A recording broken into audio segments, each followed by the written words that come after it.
Heart failure pa rin ang nangungunang sani ng pagkamatay ng mga Pinoy. Kaya nagsisikap ang Philippine Heart Association na maipabatid sa mas maraming tao ang kamalayan sa heart failure. Si Bin Pascua sa balita. Pinaigting ng Philippine Heart Association sa tulong ng UNILAB ang kampanya para sa mas malawak na kaalaman tungkol sa heart failure sa bansa, kasabay ng Heart Failure Awareness Week na may temang Educate, Innovate, Empower, na layong ipaalala na ang sakit sa puso ay maaaring makontrol kung maagapan at tamang gamutan.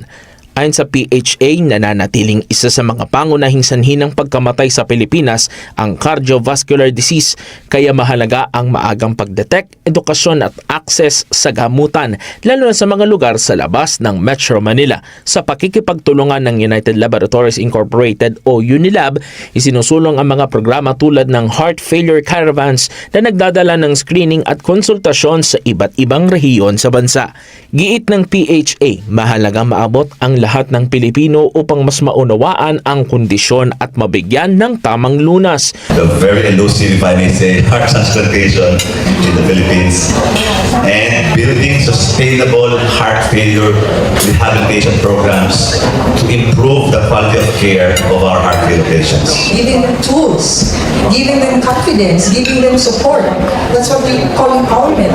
It also empowers healthcare workers, okay, to be more cognizant about the disease. Samantala, binigyang diin din ng mga eksperto ang kakulangan ng lokal na datos tungkol sa heart failure na nagiging dahilan sa mas eksaktong paggamot at polisiya para sa mga pasyente.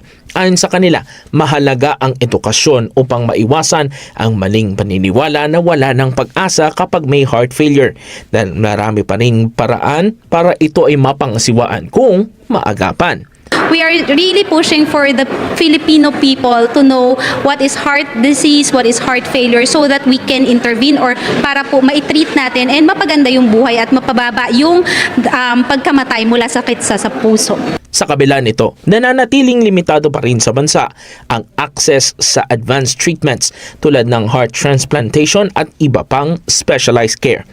Ibinahagi rin ng chef at culinary educator ni si Henny Season ang kanyang karanasan matapos ma-diagnose ng hypertrophic cardiomyopathy, kung saan inakala niyang katapusan na ng kanyang karera. Ngunit kalaunan ay natutunan niyang may pag-asa pa sa tamang gamutan at impormasyon.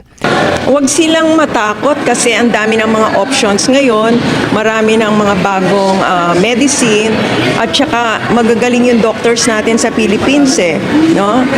Kailangan lang magpa-check up sila kung meron silang nararamdaman, mag-consult na sila kaagad para early detection, no?